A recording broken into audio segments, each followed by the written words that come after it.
ஒரு வேலைக்கு போனால் அங்கே யூனிஃபார்ம் போட்டுன்னு போகணும். அதே மாதிரி ஆசிரமத்துக்கு வந்தால் அங்கே யூனிஃபார்ம் போட்டுன்னு வரணும். உபதேசம் வாங்காதவங்களை பற்றி பிரச்சனை இல்லை.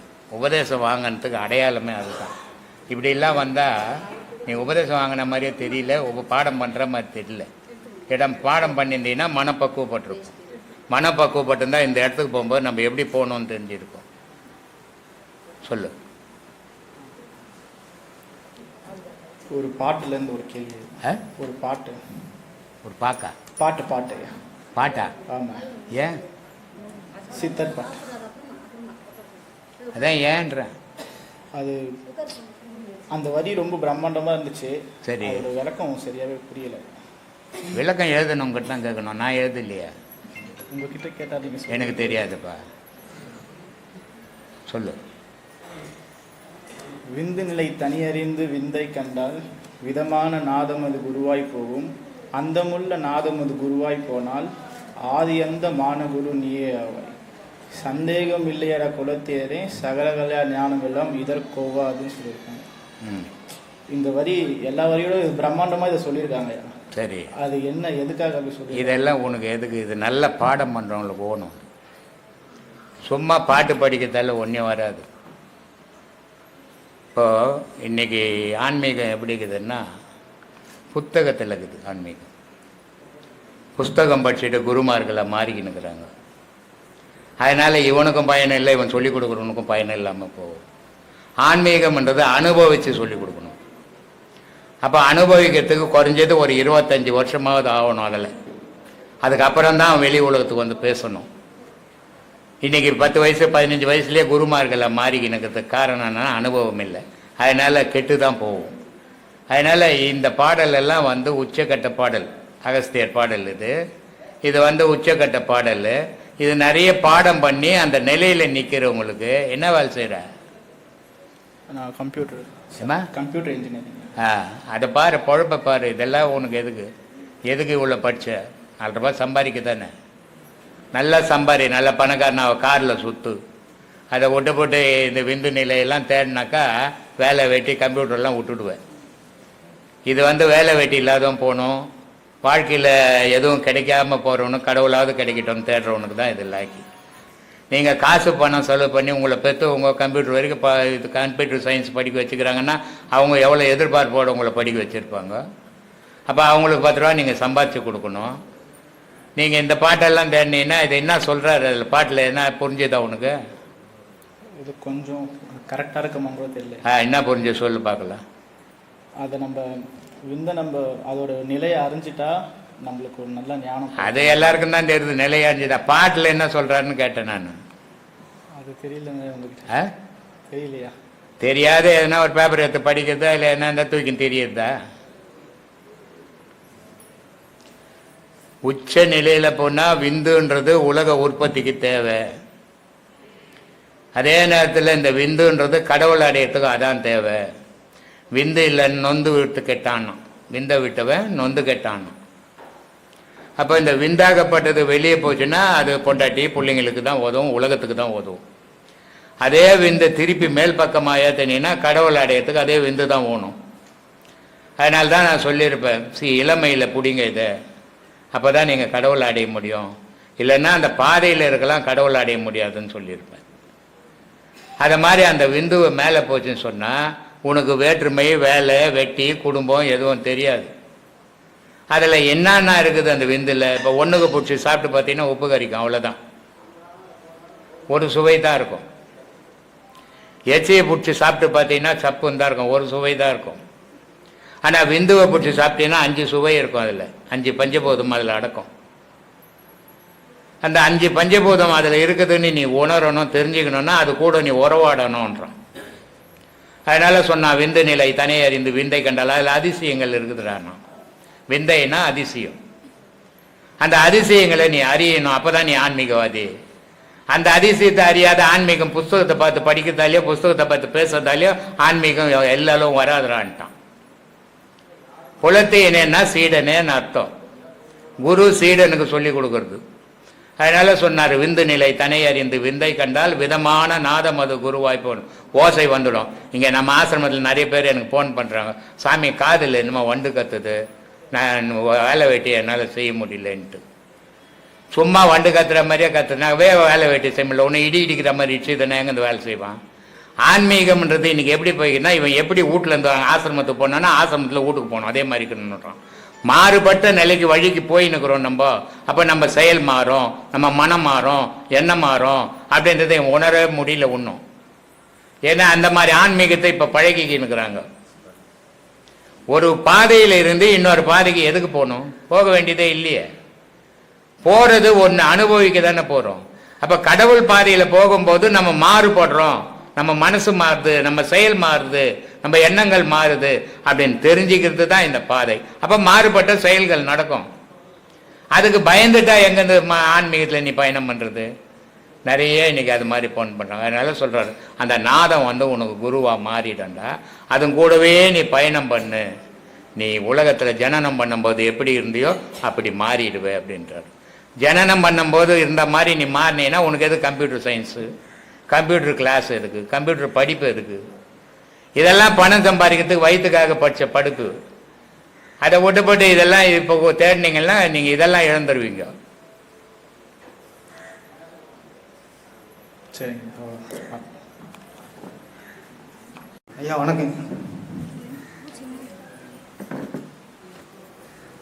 ஐயா. பிப்ரவரி மாதம் உபதேசம் வாங்கினீங்க.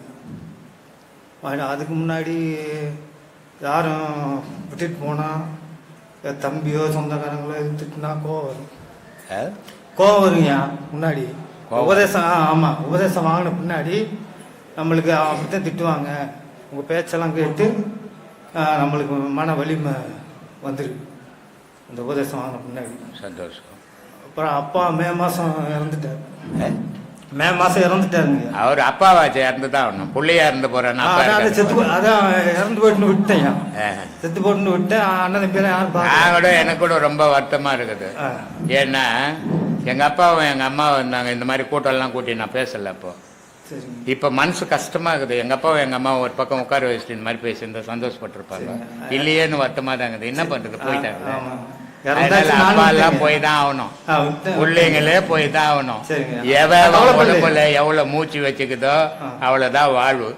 நேற்று பாத்தியா, இமாச்சல பிரதேசத்துல இந்திய நாட்டில் முதல் ஓட்டு போட்டவர் 106 வயசு.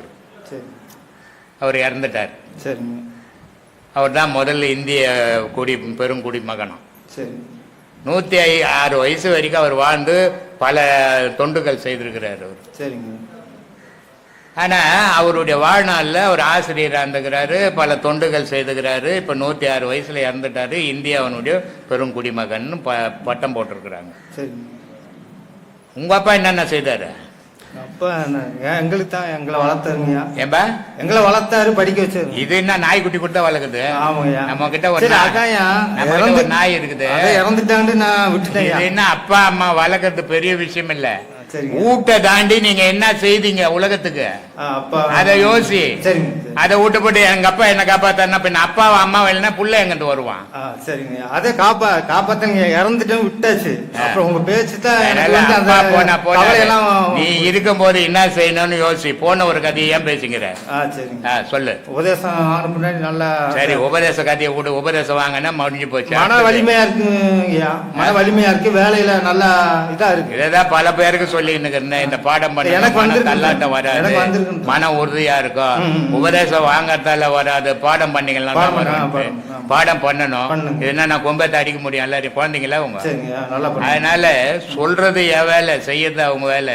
செய்தா அது அவங்களுக்கு நன்மை, செய்யலன்னா அது அவங்களுக்கு தண்டம். நம்ம என்ன பண்ண முடியும்? சொல்லு. சந்தோஷம். ஐயா, நெய்வேலியிலேருந்து வராங்க ஐயா. சரி, ஆத்மா வணக்கம். நம்ம சாமி நம்மகிட்ட தான் இருக்குதுன்னு சொல்கிறீங்க.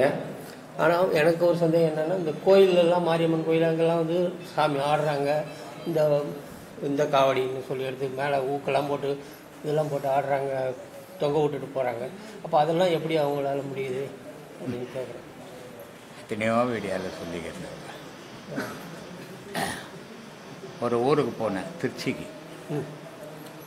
2 கால் இல்லை, 2 கால்னா கால் இருக்குது, நடக்க முடியாது, தள்ளாடும், அப்படியே கால் ஊர்ந்து போயிடும் ஒரு பொண்ணு. மீதி பேர்லாம் நல்லா இருக்கிறாங்க. ஸ்ரீரங்கம் போயிட்டு உச்சி பிள்ளையார் கோயிலுக்கு வந்தோம். உச்சி பிள்ளையார் கோயிலுக்கு வந்தோடனே எல்லோரும் என்ன சொல்கிறாங்க, நாங்கள் போய் உச்சி பிள்ளையார் கோயில் பார்த்துருப்போம், இவர் சும்மா இல்லாத இந்த பொண்ணாயிட்டுன்னு வந்துட்டார், இந்த பொண்ணால் ஏறவும் முடியாது நடக்கவும் முடியாது, இதனால் நாங்கள்லாம் பார்க்கறதுக்கு கெட்டு போயிட்டோம் அப்படின்னு. நான் சொன்னேன், அந்த பொண்ணு இருக்கட்டும், நான் பார்த்துக்கிறேன், நீங்கள்லாம் போய் பாருங்கப்பான்னு. அந்த பொண்ணுக்கு அசிங்கமாகி போச்சு, வயசு பொண்ணு. அந்த பொண்ணு என்ன சொல்லிச்சு, மாமா நான் உன் ஷோல்டரை பிடிச்சிக்கிறேன், நான் ஏறிடுறேன் அப்படின்னு சொல்லி. ஏறுமா அப்படின்னு. என் ஷோல்டரை பிடிச்சின்னு உச்சி பிள்ளையார் கோயில் மேலே போய் உட்காந்துக்கிச்சு. நல்லாக்கிறவன் ஏறி வர கஷ்டப்படுறான், மேலே வந்து மாரடிக்கிற மாதிரி போய் தண்ணி கொடுக்குறாங்க. இதுக்கு காரணம் என்ன அப்படின்னா மனசு. மனதிடப்பட்டு போச்சுன்னா இப்போ நெருப்பு மறிக்கிறான், ஒரு பீடி நெருப்பு பட்டால் சுடுது, அதுதான் எனக்கு சந்தேகம். ஆனால் அவன் நெருப்பில் இறங்கி போகிறான். காரணம் உணர்ச்சி குணங்கள் மாறி போகுது. கடவுள் அது இருக்குது, அதை பார்த்துக்கோ அப்படின்ற நம்பிக்கையில் இவன் உடலை பற்றி யோசிக்கிறது இல்லை. அதனால வலி தெரியல. நமக்கு ஒரு சின்ன முள்ளு குத்தினா கத்துறோம், அதை வலிச்சும் போட்டான், அவன் பிரார்த்தனை அவன் வலிக்கிறான், நமக்கு நீ என்னமையா அதை போய் சொல்லணும். இல்லை அதான் அந்த மாதிரி ரோட்டில் பார்க்குறான், பார்க்கும்போது அதெல்லாம் அவ்வளோ கஷ்ட சாமி சக்தி இருக்கிறதுனால தான் நம்ம எல்லா மதத்துலேயும் அது ஒரு மதத்தில் இல்லை. முஸ்லீமில் மோரம் பண்டிகைன்னு ஒன்று வரும், அதில் முள் வச்சு இதில் டம்மு டம்மு டம்முன்னு அடிச்சு உடம்பெல்லாம் ரத்தமாக்கிக்குவான். அது கடவுளை பண்ண சொன்னார். இது எதுவுமே கடவுள் பண்ண சொன்னதில்லை. இப்போ நம்ம சும்மா இருக்கும் அது மாதிரி ஒன்றுமே பண்ண முடியலையே. அதுதான் மனசு மாறி போகுது இல்லை. இப்போ சாதாரணமாக நாளுக்கு கறி மீன் போய் ஒரு 2 கிலோ காட்டுக்கறி எடுத்துன்னு வந்து 2 கிலோ கோழிக்கறி எடுத்துன்னு வந்து போட்டு நீ இந்த உண்டு பிள்ளைங்களுக்கும் போடுற, கிருத்திகை வந்துச்சுன்னா போய் எடுப்பியா? அதுவும் நாள் தானே, எடுத்து துண்ண வேண்டியது தானே, முடியலையே, மனசு வரலையே. நீங்கள் சொல்கிற பதில் அதை மாதிரி மனசு தான் எல்லாத்துக்கும் பேஸ். மனசு எதை விரும்புதோ அதை செய்ய போகுது, மனசு எதை விரும்பலையோ அதை விட்டுட போகுது. அதனால விரும்புகிறவன் செய்யட்டும், அவன் செய்து போகிறான். நீ செய்யாமல் உன்னை நீ பார், உனக்குள்ளே இருக்கிற கடவுளை நீ தேடு. அதை விட்டுட்டு ஊரை யோசனை பண்ணினா உன்னை மறந்துடுவேன். நீ உன்னை யோசனை பண்ணினா ஊரை மறந்துடுவேன். ஊரை மறந்துட்டு உன்னை யோசனை பண்ணால் உனக்கு புண்ணியம் உண்டு. உன்னை மறந்துட்டு ஊரை யோசனை பண்ணும்போது உனக்கு பாவம் தான் உண்டு. எது வேணும்னு நீ முடிவு பண்ணிக்கோ. அந்த நெருப்பு மிதிக்கிறாங்க, அந்த மாதிரிலாம் செய்கிறாங்க. ஏதானா பண்ணட்டம்பா, அவனுக்கு பிடிச்சதை அவன் பண்ணுறான். இப்போ ஒருத்தன் கவிச்சே சாப்பிட மாட்டேன்றான், இவனுக்கு பிடிச்சதை சாப்பிட மாட்டேன்றான். என்னுடைய கேள்வி, உலகத்தை திருத்திட முடியுமா உன்னால? போய் நெருப்பு மறிக்கிற இடத்துல ஒரு கொம்பேத்தன் போய் வச்சு யாருன்னா நெருப்பு சாடி பண்ணான்னு சொல்லு, உன்னை அடிச்சு நெருப்பில் போட்டுருவாங்க. வீணு வேலைக்கெல்லாம் ஏன் போறீங்க? அதான் அந்த மாதிரி முடியுது. அப்புறம் நம்ம அவன் செய்யட்டம்மா, நீ செய்யாத இரு, உன்னை நீ திருத்திக்கோன்ற. ஒவ்வொரு மனிதனும் தன்னை திருத்திக்கிட்டான்னா உலகம் நல்லா இருக்கும். இன்னொருத்தனை பார்த்து இன்னொருத்தன் செய்து, இன்னொருத்தனை பார்த்து இன்னொருத்தன் செய்யும் போது தான் தீமை விளையிறது. அதனால நீ உன்னை மாத்திக்க, நீ போய் அந்த மாதிரி முட்டாள்தனத்தை செய்யாத. நெருப்பு மறிப்பான், இவனுக்கு ஆவாத எவனா இருப்பான், கொஞ்சம் சக்கரை தூவி விட்டான்னா போதும் அந்த நெருப்புல, இவன் தெரியாத இறங்குவான், காலெல்லாம் ஒட்டின்னு கொப்பளம் கழிச்சு விட்டோம். அப்போ அம்பாள் கிட்ட குறையணுவான் இவன் பண்ண சேஷ்டிக்கு. இதையெல்லாம் தேவையற்ற வேலைகள். அதனால அவன் செய்யறான், விரும்புறான், மனசு அதை விரும்புது, செய்யறான். ஒருத்தன் ஒரு பொண்டாட்டியை கட்டி வச்சுக்கணும் ஒழுக்கமா வாழறான், ஒருத்தன் ஊருக்கு ஒரு பொண்டாட்டியை வச்சுக்கணும் ஒழுக்கமற்ற இல்லாத வாழறான். இதை போய் திருத்த முடியுமா? நம்ம திருத்த முடியாது. அதனால நம்மளே திருத்திக்கின்னு போயிடலாம். அது மாதிரி நடக்கிறாங்களே, எப்படி அந்த நடக்கட்டும்ன்ற அவன் நடந்து போட்டுமே. ஒருத்தன் சாவறான், ஏன் சேர்த்தான்னு கேள்வி கேட்க முடியுமா? போய் சொல்றேன், இளைஞருங்க தாய் தகப்பன் பேச்சை கேளுங்க. எந்த தாய் தகப்பனும் எந்த பிள்ளையும் கெட்டு போனவனு வளர்க்கறது இல்லை, கெட்டு போனவனு கண்டிக்கிறது இல்லை, கெட்டு போனவனு செலவு பண்ணி படிக்க வைக்கிறது இல்லை. அவங்களுக்கு ஒரு எதிர்பார்ப்பு, நம்மளை காப்பாற்றுவாங்க, நம்ம குழந்தை இது அப்படின்னு. நீங்க வளர்ந்த உடனே அந்த தாய் தகப்பன் குழந்தையா மாற போறாங்க. அந்த குழந்தைங்களை நாளைக்கு நம்ம பிள்ளைங்க காப்பாற்றுவாங்க நம்மளன்ற ஒரு எண்ணத்துல அவங்களோட உழைப்பெல்லாம் போட்டு அவங்களுடைய எண்ணங்களெல்லாம் உங்க மேல செலுத்தி படிக்க வச்சு வாழ வைக்கிறாங்க. ஆனா நீங்க தாய் தகப்பனை காப்பாற்றலைன்னாலும் பரவாயில்ல, உபதிரம் கொடுக்காத இருந்தாவே பெரிய விஷயம். ஆனா உங்களை காப்பாத்திங்க. தாய் தகப்பனுடைய தயவுலையோ மற்றவனுடைய தயவுலையோ நீங்க வாழணும்னு நினைக்க கூடாது. ஏன்னா இந்த உலகமே இளைஞர்கள் கையில தான் இருக்குது. முதியோருங்க ஒன்றும் பண்ண முடியாது, அவங்க வாழ்க்கை முடிஞ்சு போச்சு. இளைஞருங்க நல்லா படிக்கணும், நல்லா சம்பாதிக்கணும், உனக்குன்னு ஒரு சரித்திரத்தை உருவாக்கிக்கணும், உனக்குன்னு ஒரு வரலாறு இருக்கணும். அதுக்காக உன் படிப்பு உன் உழைப்பு உதவணும். அந்த உழைப்பை இளைஞர்கள் வீணாக்கிடக்கூடாது. கண்ட வழியில் போய் கண்டபடி திரிஞ்சு உன் வாழ்க்கையை நீயே கெடுத்துக்கணும், நாளைக்கு என் வாழ்க்கை கெட்டு போச்சுன்னு வருத்தப்படுறதுல பயனே இல்லை. இளைஞர்கள் நல்லா இருந்தால் உங்கள் வீடு நல்லா இருக்கும், இந்த நாடும் நல்லா இருக்கும். அதனால் இளைஞர்கள் நல்லா படிங்க, உழைக்க யாருடைய தயவுலையும் வாழணும்னு நினைக்காதீங்க. உங்களுடைய உழைப்பில் நீங்கள் வாழுங்க. முடிஞ்சால் 4 பேர் கொடுங்க, முடியலையா யாருடையும் தொல்லையும் கொடுக்காத உங்களோட நீங்கள் வாழுங்க. இதுதான் என்னுடைய அறிவுரை. இப்போ அந்த இளைய சமுதாயத்துக்கு நல்லா படிங்க. ஏன்னா ஒரு காலத்தில் ஒரு வேலைக்கு போனேன்னா உடலில் பலம் இருந்தால் வேலை கொடுத்தான். அதுக்கப்புறம் அந்த காலத்தில் ஒரு நல்ல அறிவு இருந்ததுன்னா வேலை கொடுத்தான். இப்போ உடல் பலத்துக்கு அங்கே மரியாதை இல்லை, அறிவுக்கும் மரியாதை இல்லை, பேப்பரில் இருக்கிற சர்டிஃபிகேட்டுக்கு தான் மரியாதை. அதில் எவ்வளோ படிச்சுக்கிறேன் தான் மரியாதை. அதை வச்சு தான் வேலை, அதை வச்சு தான் உன் வாழ்க்கை நிர்ணயம். அதனால் நல்லா படிங்க, நல்லா வாழ்க்கையில் வளருங்க. அந்த வாழ்க்கை உங்களுக்கும் நல்லா இருக்கும், அந்த சமூகத்துக்கும் நல்லா இருக்கும். அந்த சமூகம் நல்லா இருக்கணும்னா முதல்ல நீங்கள் நல்லா இருக்கணும். நீங்கள் நல்லா இருந்தால் தான் சமூகம் நல்லா இருக்கும். நீங்கள் நல்லா இருந்தால் தான் உங்கள் குடும்பம் நல்லா இருக்கும். குடும்பத்துக்குள்ளே குழப்பம் பண்ணிக்கின்னு தெரியாதீங்க. உங்கள் வாழ்க்கையை உங்கள் கையில் இருக்குது. பாட்ஷான்ற ஒரு படத்தில் ரஜினி சொல்லுவார் நெக்மா கிட்ட, நம்ம வாழ்க்கை நம்ம கையில் தானேங்கணுங்க. ஆமாம், நம்ம வாழ்க்கை நம்ம கையில் தான், நம்ம உயிர் நம்ம கையில் இல்லை இல்லையா? வாழ்க்கை நம்ம கையில் தான் இருக்குது, நம்ம உயிர் நம்ம கையில் இல்லையே. நம்ம கையில் இருந்தால் அதை போக விட மாட்டோமே. அதனால் வாழ்க்கை உங்கள் கையில் இருக்குது. நீங்கள் வாழறதை பொறுத்து உங்கள் வாழ்க்கை நல்ல விதமாகவும் தீய விதமாகவும் அமையும். அதுக்கு படிப்பு இந்த காலகட்டத்தில் அவசியம். படிப்பு ஒரு டீகரில் வேலை செய்யணுன்னா கூட படிப்பு வேணுன்ற அளவுக்கு வந்துடுச்சு. அதனால் நல்லா படிங்க, நல்லா உங்கள் வாழ்க்கையை நீங்கள் வளர்த்துக்குங்க. சொல்லுமா. இதுதான் முதல்ல இங்கே வரேன், நீங்கள் பார்க்கணும், உங்ககிட்ட பேசணும். ஏம்மா? திருநெல்வேலூர். ஹலோ ஐயா, நான் திருநெல்வேலூர்லேருந்து பாக்கம் வந்திருக்கேன். திருநெல்வேலூர் பாக்கம், திருநெல்வேலூர். சொல்லுமா. நான் முதல்ல இங்கே தான் வந்திருக்கேன். உங்கள் வீடியோஸ்லாம் நான் பார்த்துருக்கேன் ஐயா. ஆனால் நான் வரணும்னு இருந்தேன். இப்போ கூட நான் வீட்டை விட்டு கிளம்புனேன். நான் வண்டியிலேருந்து கிளம்புனேன். வண்டி ஃபால்ட் ஆயிடுச்சு, பெட்ரோலாக ஊற்றுது, என்னால் வர முடியல. அப்புறம் எங்கள் தங்கச்சி சொன்னான், சரி விடுக்கா, நீ வரணும்னு ட்ரை பண்ணுற. போன மாதமாக நான் கிளம்புனேன். கிளம்பும்போது நல்லா மழை, ஞாயிற்றுக்கிழமை டைமில். சரி, ஞாயிற்றுக்கிழமை டைம்லையும் நம்ம வரணுன்ற இது மழை கெடுத்துச்சு அப்படின்ட்டு ரொம்ப கஷ்டமாயிடுச்சு எனக்கு. சரி, இந்த மாதம் கண்டிப்பாக வரணும்னு இருந்தேன். வண்டி இதுவாகி போச்சு, ரிப்பேர் ஆயிடுச்சு. ஆனால் நல்ல வேலை, எங்கள் தங்கச்சி வீட்டுக்காரர் மெக்கானிக் தான். என்ன கிளம்பலான்னு சொல்லி பார்க்குறேன், பெட்ரோல் ஊற்றினோடனே கார்பனில் அடைப்பாகி போச்சு. அப்போ என் தம்பி ஒய்ஃப் சொன்னான், என்ன சொன்னா, நான் தாத்தாலாம் பார்க்க முடியாது, இன்னைக்கும் நீ வீட்லயே இரு, நீ போக முடியாது, அடுத்த மாதம் தான் போக முடியும் அப்படின்ட்டு. எனக்கு நேரம் இது இவர் உனக்கு பார்க்கணும்னு வரும்போது ஒரு தடங்கள் வந்துட்டே இருக்குது வீட்டில் இருந்து. எப்படியா இருந்தாலும் பரவாயில்ல. அப்புறம் எங்கள் தங்கச்சி வீட்டுக்காரனா சொன்னார், சரி இப்போ ஒரு 10 நிமிஷம் இருங்க, நான் வண்டியை ரெடி பண்ணிட்டு போயிடலாம் அப்படின்ட்டு வீட்டிலே ரெடி பண்ணிட்டு அதுக்கப்புறமா கிளம்புனா சைடில் இருக்கிற திருப்பி நின்றுச்சு வண்டி. திருப்பி நின்றுச்சு சொல்லிட்டு திருப்பி ரிப்பேர் பண்ண வர சொல்லவே, திருவள்ளூர் வர சொல்லவே. அப்புறம் திருப்பி ரிப்பேர் பண்ணிக்கிட்டு நான் இன்னைக்கு பார்த்தே ஆகணும்னு சொல்லிட்டு தான் நான் அவ்வளோ தூரத்துல இருந்து இதான் முதல்ல வரணும்னு ஒன்று பார்க்கணும், உங்களை பார்த்த உடனே உங்ககிட்ட பேசணும்னு தான் அப்படியே உட்காந்துட்டு இருந்தேன். அது ஒரு ரொம்ப சந்தோஷமா இருக்கு, இதை சொல்லணும்னுட்டு. ரொம்ப சந்தோஷமா.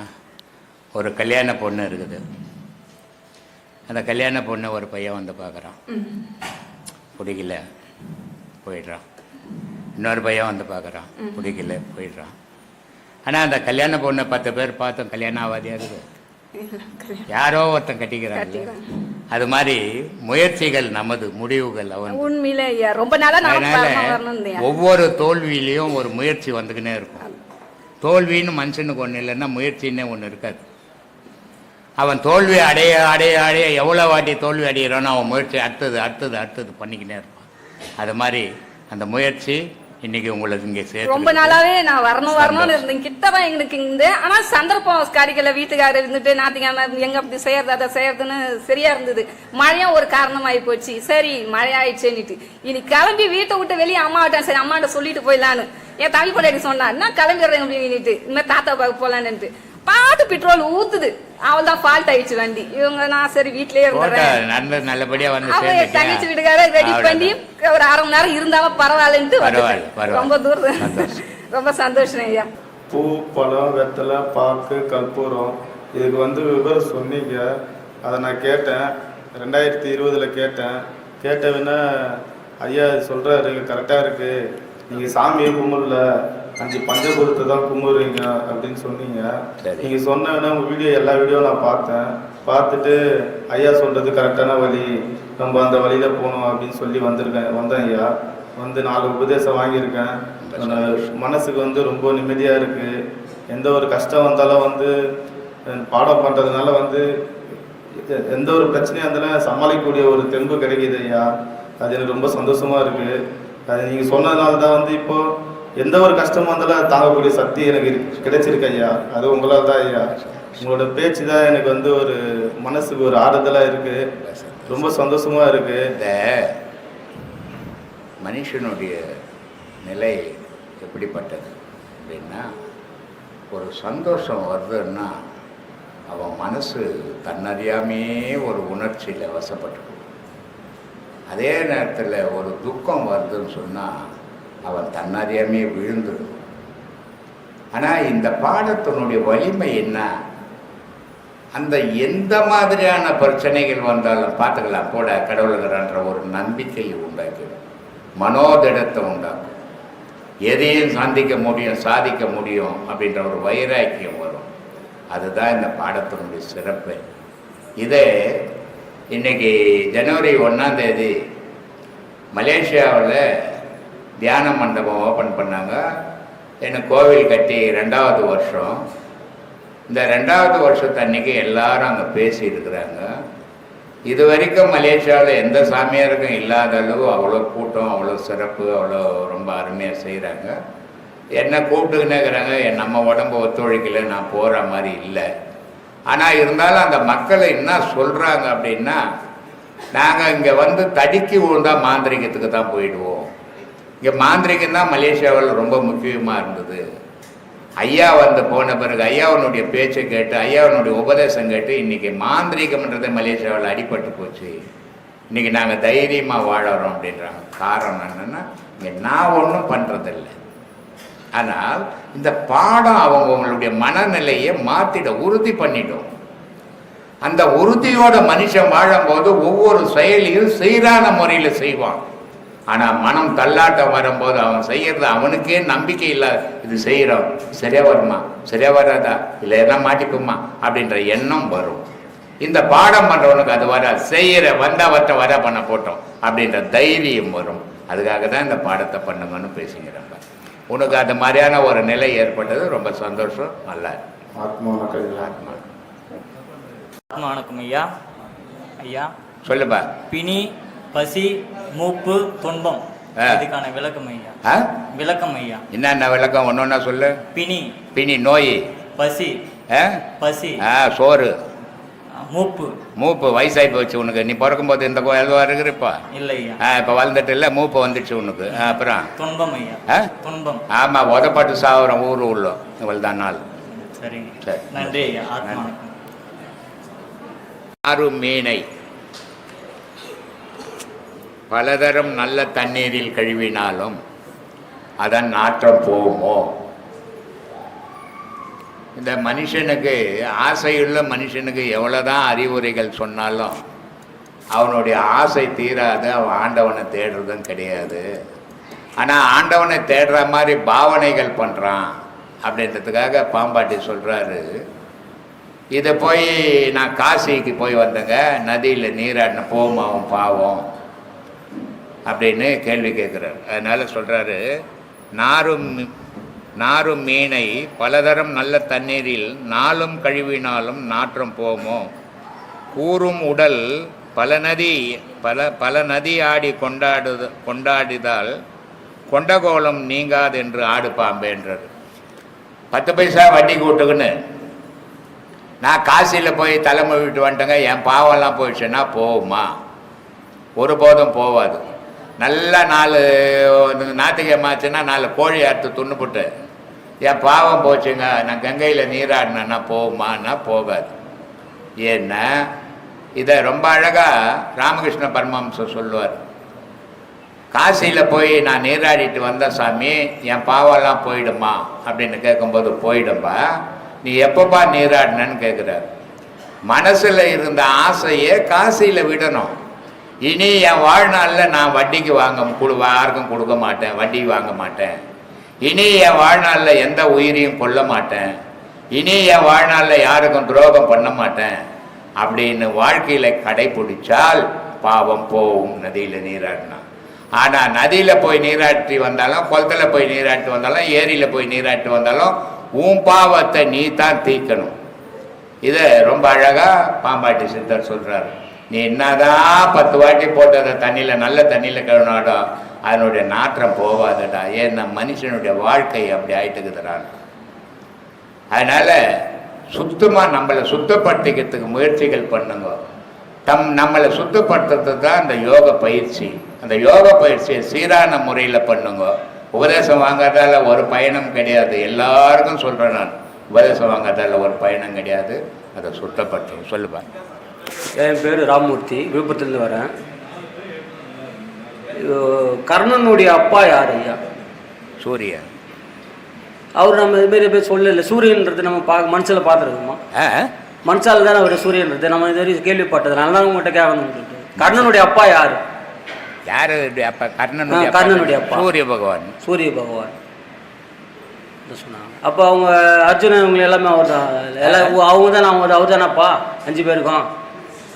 யார் 5 பேர்? கர்ணனுடைய அப்பா அவங்க இப்போ தம்பின்னு சொன்னீங்கல்ல. கர்ணனுடைய அப்பா சூரிய பகவான். வேற யார் 5 பேர் உனக்கு எனக்குமா? இல்ல, அவங்க தம்பி அர்ஜுனன் எல்லாம் சொன்னாங்க. அவன் ஒவ்வொரு கிரகத்துக்கு பிறந்தவன். அதுதான் கேட்டேன் உங்ககிட்ட. அதான் சொல்றேன். யமனுடைய புள்ள தர்மன், அதனால தர்மராஜன் பேர் வச்சாங்க இல்லையா? வாயுனுடைய புள்ள பீமன், அதனால பீமன் பேர் வச்சாங்க. இந்திரனுடைய புள்ள அர்ஜுனன். இப்படி 5 பேர் 5 பேருக்கு. ஆனா குந்திக்கு ஒரு புள்ள கூட இல்ல. அதுதான் ஐயா உங்ககிட்ட. வேற என்ன? தெருக்கூத்து தான் உங்க ஊருங்களில் நிறைய நடக்குது ஐயா. 18ஆம் போர்னு வைக்கிறாங்க. அந்த 18ஆம் போருக்கு வந்து அர்ஜுனனுக்கு மட்டும்தான் அந்த முக்கியத்துவம் நிறைய கொடுக்குறாங்க. அர்ஜுனனே ஒன்னு டம்மி பீஸ். நீங்க தான் சொல்றீங்க. ஆனா கிராமத்துல அவனுக்கு சொன்னதானே கூட்டம் கூடுது. அதுக்காக அவன் கூட்டம் கூடணுமே. வியாபாரம் ஒரு கடை வச்சுன்னா போலி பொருளை வச்சு மிகைப்படுத்தினா தான் வியாபாரம் நடக்கும். அது மாதிரி நான் சொல்றேன்னு கேட்காத, நீ யோசித்து பார்த்துக்கோ. உண்மைங்க ஐயா, நீங்க சொன்ன பேர் பார்த்தா நிறைய சித்திக்கிறான். கடவுள்ன்ற கண்ணன் அர்ஜுனன் கூட இல்லைன்னா கர்ணனுடைய அம்புல தலை பறந்து போயிருக்கு அர்ஜுனனுக்கு, தெரியுமா? ஆனா கிராமத்துல 18ஆம் போர் விமர்சனம் எல்லாம் பாம்பு. அது கூட போர் நடக்கிறதுக்கு முன்னாடி குந்தியை அனுப்புறான் கண்ணன். அந்த நாகாஸ்திரத்தை ஒரு முறை தான் ஒன்றும் சொல்லு, 2வது முறை விடக்கூடாதுன்னு சொல்லிட்டு கர்ணங்கிட்ட அப்படின்ட்டு. ஏன் சொல்லணும்? சண்டை தானே போட போற, போட்டு போய் வீரன் தானே நீ சொல்லலையே. 2வது வாட்டி விடக்கூடாது. நாகாஸ்திரம் கேட்குது, அவன் 2வது வாட்டி விடு, அவன் பாதாள லோகத்துல விட அவன் தலையத்துன்னு வந்துடுறேன்ட்டு. இல்ல எங்க அம்மாவுக்கு சொல்லிட்டேன் நான், 2வது வாட்டி விட மாட்டேன். அது தேர் சக்கத்துல அச்சு செத்து போகுது. உனக்கு உதவாத நான் உயிரோடு இருந்து என்ன பிரயோஜனம்?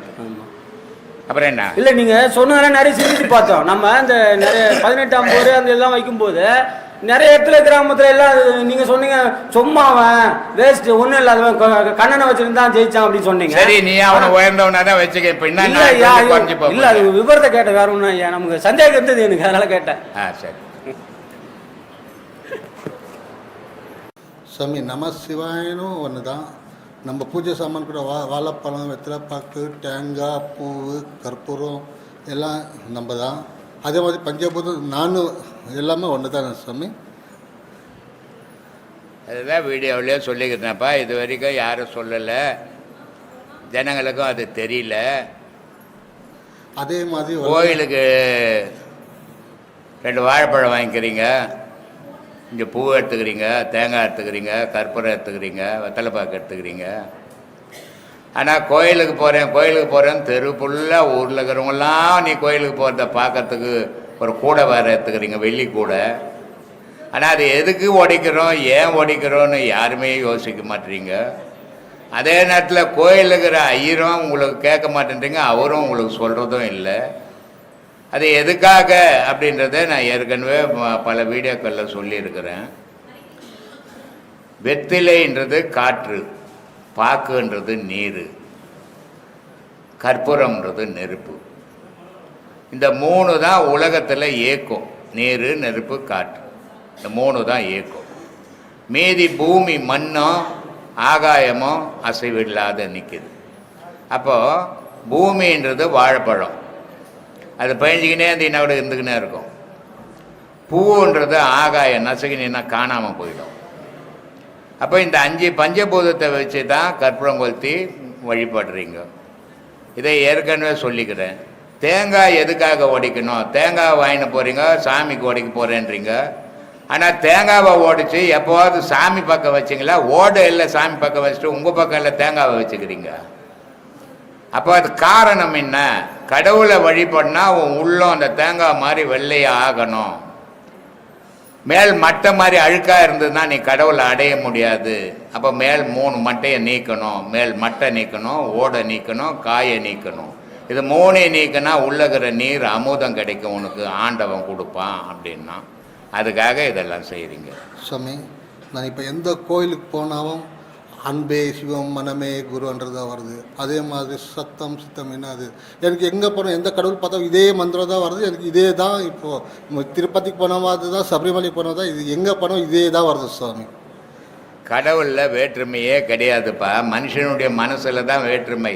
நான் ஏற்கனவே நம்ம வீடியோவில் காலண்டரில் எல்லாத்துலேயும் போட்டிருக்கிறாங்க, இறைவன் ஒருவனே. மனங்கள் மாறுபட்டதால் மதங்கள் தோன்றின, மதங்கள் தோன்றினால் தெய்வங்கள் பிரிக்கப்பட்டன. இந்த உண்மையை உணர்ந்தால் தெய்வத்தை உணரலான்னு ஏற்கனவே எழுதியே போட்டுக்கிறாங்க, நிறைய காலண்டர்லாம் போட்டுக்கிறாங்கல்ல. ஆனால் என் குரு சொன்னப்போ தான் எங்களுக்கு இதெல்லாம் தெரிஞ்சுது. வள்ளலாரை பற்றியும் ரமணரை பற்றியும் ராமகிருஷ்ணர் பற்றியும் இந்த மகான் பற்றியெல்லாம் எனக்கு இவ்வளோ வயசு தெரியல. இந்த ராமகிருஷ்ண பரமஹம்சர் பற்றியும் வள்ளலார் பற்றியும் மற்ற ரமண மகர்ஷி பற்றியும் 4 பேர் பற்றி நீங்கள் சொன்னீங்க. எல்லாரும் மகான்கள், எல்லாரும் கடவுளினுடைய தூதர்கள் தான், எல்லாரும் கடவுளை போய் அடைஞ்சவங்க தான். ஆனால் எங்களுக்கு நம்ம அடையறதுக்கு முயற்சி பண்ணுறோம், அவ்வளோதான் வித்தியாசம். அவங்க அடைஞ்சாங்க, அவங்க போன பாதையை வழி நோக்கி நம்ம அடையிறோம். அதனால தான் உலகத்தில் எங்கேயும் கட்டாத கோயிலை நான் கட்டினேன். ஏன்னா எல்லாரும் வந்து அந்தந்த ஆசிரமத்து ஞானியை தான் வச்சுப்பாங்க. ஆனால் நான் இங்கே எல்லா மகானையும் 18 சித்தர்களை கோபுரத்தில் கட்டி 18 மகான்களை கீழே ஔவையார்லேருந்து ராமகிருஷ்ணன்ல ரமணர்லேருந்து விவேகானந்தர் சிலை வரைக்கும் செய்ததுன்னா மகான்களில் வேற்றுமையே இல்லை, மனுஷனுக்குள்ளே தான் வேற்றுமை. ஆனால் மனுஷன் கடவுள் வழிபாட்டில் போகிறவனுக்கு வேற்றுமை வரக்கூடாதுன்றதுக்காக தான் அந்த மாதிரி கோவிலை அமைச்சு 1 கோடி ரூபாய் செலவு பண்ணி கும்பாபிஷேகம் பண்ணேன். அதனால் எல்லா மகான்களும் கடவுளால் அனுப்பப்பட்ட கடவுளினுடைய தூதர்கள் தான் மகான்கள். இந்த மனுஷனுக்கு நல்ல அறிவு நல்ல போதனை செய்யறதுக்காக இந்த உலகத்துக்கு வந்தாங்க, அவங்க செய்தாங்க, அவங்க கடவுளை போய் அடைஞ்சாங்க. அவங்க போன பாதையில் நம்ம போய் அடையணுன்றதுக்காக தான் வழிகாட்டின்னு இருக்கிறேன். அது போகிறதும் போகாததும் அது அவங்கவுங்க சௌகரியம். ஆனாலும் நான் அந்த கேள்வியை கேட்டு தான் சாமி இந்த ஆசிரமிக்கு அந்த அப்போ கேட்ட கேள்வியும் அப்போ கேட்ட அந்த ஒரு இதுவும் இப்போ கேட்குற ஜனங்க, இப்போ நான் கூட வரேன் புத்தி இல்லாத, எனக்கு உடம்பு சரியில்லை, எனக்கு துட்டு இல்லை, எனக்கு படிப்பு இல்லைன்ட்டு கேட்குறேன் சாமி. ஆனால் அப்போ அந்த 17, 18, 19 அந்த கரோனா டைமில் நான் கேட்ட ஒரு வீடியோவும் எனக்கு அற்புதமாக இருந்துச்சு, அமிர்தமாக இருந்துச்சு சாமி. அது வேற, அன்னைக்கு வந்த சீடர்கள் 10 பேர் தான் 20 பேர் தான் இருந்தாங்க. அதை என்ன பண்ணுவேன்னா எல்லாரையும் பாடம் பண்ண வைப்பேன். அந்த பாடம் பண்ணாங்கன்னா அவங்க கேட்ட கேள்விகள் எல்லாம் நல்ல உயர்ந்த விஷயங்கள். இப்போ வர ஆம்பளை பொம்பளை எல்லாம் வீட்டில் உதப்பட்டுட்டு ஆம்பளை வரான், புருஷங்கிட்ட உதப்பட்டு பொம்பளை வரா, பிள்ளைய பறி கொடுத்துட்டு பொம்பளை வரா, பொண்டாட்டியை பறி கொடுத்து புருஷன் வரான். இவன் எங்கே என்ன யோசிக்கிறாங்க, சாமியார்கிட்ட போனால் நம்ம பொண்டாட்டி எங்கே போய்க்கிறான்னு தெரியுமா, நம்ம புருஷன் எங்கே போய்க்கிறான்னு தெரியுமான்னு கேட்க வராங்க. அவங்கவுங்க தகுதிக்கு ஏற்ற மாதிரி கேள்வியை கேட்குறாங்க, பதிலை சொல்லிங்க ரொம்ப. ஆனால் என் பாக்கியம், நான் இந்த சுவாமி பக்கத்தில் உட்காந்து பேசுறது இந்த ஜென்மத்தோட என் மகா பாக்கியம் சுவாமி. சரி.